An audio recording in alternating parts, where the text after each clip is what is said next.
A Fuga, de Afonso Arinos, voz Iba Mendes.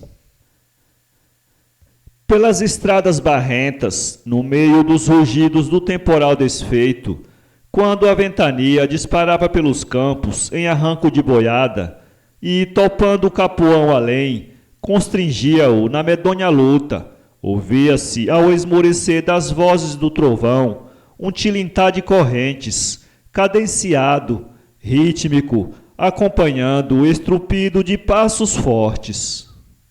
O viandante tresmalhado ou o vaqueiro que se recolhia a 10 horas, ébrio, das delícias do batuque, fugiria apavorado, julgando ver no som das correntes arrastadas a penitência de alguma alma penada. Quem sabe se a do pobre Tristãozinho, espancado há tempos, brutalmente ali mesmo, à beira do rio, quando de volta da casa de Paquinha procurava desamarrar a canoa para a travessia. O tilintar das correntes, cadenciado, rítmico, fugia a pouco e pouco pela estrada fora, abafado a espaços pelo guglu das enxurradas, que, sopitadas nos caldeirões do caminho, estancavam, reunindo forças para se derramarem depois, impetuosas, assoberbantes, pelos sulcos de carros de bois até ao longe, no grande rio. 2 condenados da extração, escravo-reunos, confiscados a seus donos pela real fazenda, aproveitando-se da tempestade, fugiam da rancharia junto de uma gupiara à beira do córrego, onde eram obrigados a trabalhar para el rei como galés no serviço da mineração de diamantes. Percebida a fuga, foi dado o alarme, pouco depois, ao som rouco de córneas buzinas, e a força de dragões avançou confusamente, dando descargas para aqui, para acolá, mas recuou logo pela improficuidade da perseguição nessa noite tormentosa. Os 2 fugitivos porfiavam por meter aos sabujos grande espaço em meio. Não aguento mais, Isidoro. Agarra-te a meu ombro e vamos-nos embora. Olha que os fulares não tardam. Valha-me, senhora da abadia. Não esmoreças, Bento. Estou te desconhecendo. Não pareces o mesmo cabra que aquele dia tirou a cisma do macho Ruão no terreiro da cacimba. Dói-me tanto o peito que me responde cá nas costas. E que descarga danada! Os judeus me meteram uns 2 balásios aqui no braço e na perna. Foi Deus que não os deixou acertar em lugar mortal. Por cima de tudo, a pontada, esse demônio de pontada, perto da maminha desta banda. Já não era o mesmo pisar forte, seguido do ranger dos grilhões. Abeiravam então o Jequitinhonha, cuja presença era indicada pelo estalar das águas em plena cheia. Ouviam já o som cavernoso do rio, rolando formidavelmente, no meio dos ribombos causados pelas grandes árvores, arrancadas a custo pela fúria da corrente, precipitando-se no abismo das águas com gritos despedaçados dos ramos e raízes. Dentro do camoão, denunciando aos tredos caminhantes por um grau mais intenso de sombra, tomaram fôlego, pávidos, baixando instintivamente a cabeça com a sensação da grande massa negra, informe, que lhes pairava em cima. No pandemônio de sons e movimentos que se adivinhavam no bojo da atra escuridade, pressentiam lutas supremas de troncos contra os estirões da borrasca, inundações de ninhos, dramas trágicos de animais silvestres mortos pela queda dos galhos e outros arrastados pelas enxurradas. Uivos entrecortados de onças abrigadas nas lapas alcançadas pelas águas, junto aos filhos ainda aquecidos pelo calor materno. Berros de sucuris despertando do sono costumeiro com as notas vibrantes e sonoras da tempestade. Isidoro carregava já seu companheiro, arcando ao peso, roncando de esforço a cada passo, incerto, titubeante, no meio da estrada. O vaqueano sentiu perto o rio e, norteando-se ao clarear dos relâmpagos, entrou à esquerda por uma trilha de anta que conduzia a uma grande rocha à beira d'água, seu pesqueiro habitual em outros tempos. Acocorou-se aí com o pobre do companheiro, que nem falava mais. Suspirando longamente, quedou-se resignado à espera da madrugada. Serenou a tormenta, e já na meia claridade da antemanhã, uma sensação súbita de frio principiou de invadir os míseros.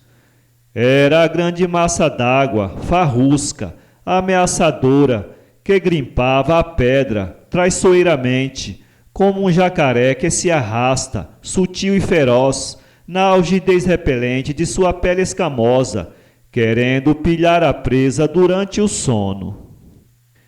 Espessa camada de neblina cobria toda a superfície do rio, montando da flor das águas pelas barranceiras acima aos ramos mais altos do mato frondejante.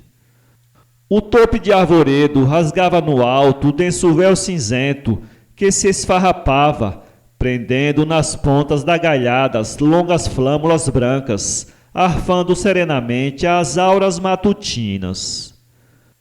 Os tons roxos do céu iam cedendo a uma coloração de ouro tenuíssima, que se acumulava ao longe, na barra do horizonte, onde o rio, num préstito triunfal de pequenas ondas muralhosas, parecia perder-se no espaço ilimitado. Longas fitas de ouro e púrpura cairelavam o céu na comissura do rio, sobrepondo-se paralelamente, até se afogarem no pélago de nimbos que refluía de onde se arqueava o firmamento. É lá, companheiro, esperta e vamos embora, batendo mato pela beira do rio. Olha que enchente, vigia. Se nós cochilamos mais um bocadinho, a água nos papava. E meio estarrecido da longa quietação e do frio, Bento estremunhou, estendendo os braços com gritos de dor das feridas. Assim, com esse inferno de corrente pesada, eu quase não me posso mexer, disse Bento, batendo o queixo, apertando no corpo o timão de baeta já meio enxuto. Isidoro lembrou-se então da lima finíssima que lhe dera há tempos o Chico Júlio e de que se não pudera servir na precipitação da fuga. Começou a serrar vigorosamente o anel de aço que rocheara o tornozelo do seu pobre companheiro. Depois, prendendo num gancho de ferro pendente do cinturão de sola toda a corrente, que lhe subiu do pé pela perna acima, exclamou: "Vamos ganhar a estrada!" E suspendendo o companheiro por baixo dos braços: "Corpo duro, nós já desnorteamos os fulares que andaram bestando pelo mato. A chuva apagou os rastros, mas eles podem andar farejando por aí. Eu deixo para limar minha corrente na venda do Chico Júlio." Iam começar a marcha, quando estacaram de chofre estremecendo, com o estrépito de um corpo que caía pesadamente na água. Assuntaram algum tempo, mas ouviram logo outro ruído igual e, não longe, 2 ou 3 capivaras que se precipitavam no rio, assustadas com a presença de tais franduleiros nos seus domínios. Tranquilizados, partiram numa farfalhada de folhas molhadas e de taquaras que se quebravam, assustando as jaós, fazendo os nhambus ocultar as cabecinhas no meio das folhas, levantando para o ar o uropígio coberto de frouxéis.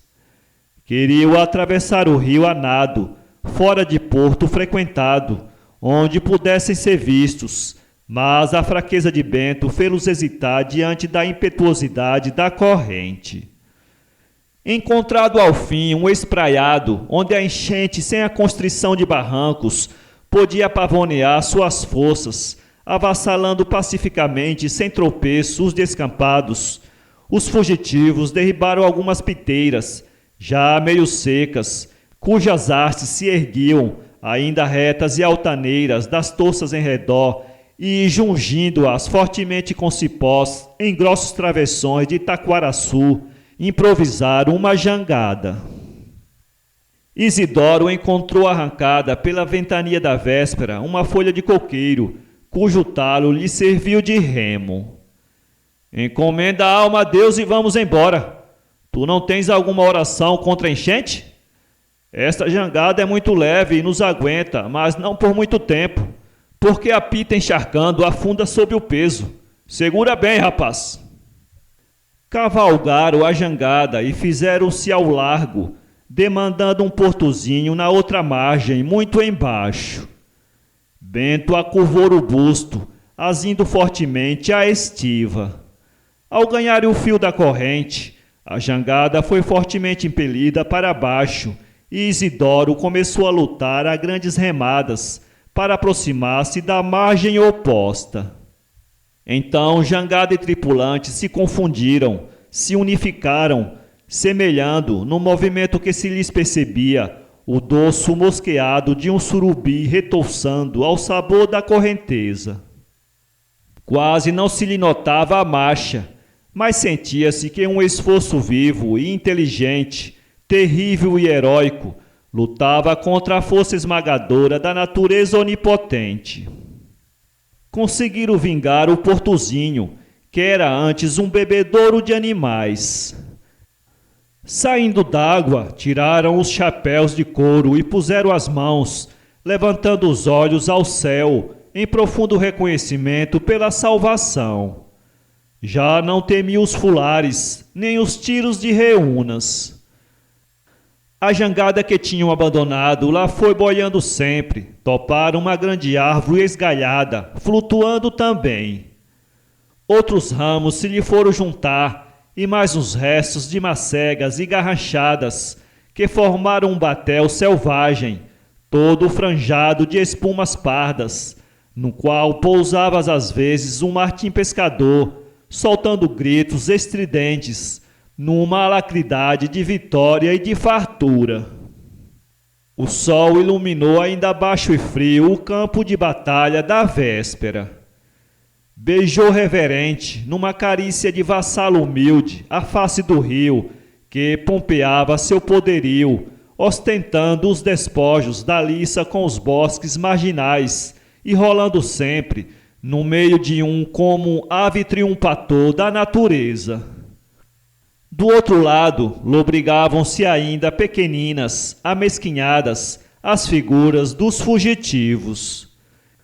Esses primeiros raios do sol no levante, esbatendo suas cabeças, aquecendo seus corpos meio entorpecidos e alquebrados de sofrimento e de fadiga, pareciam ter uma carícia de amor e piedade para os miserandos, um resplendor de vitória para os lutadores.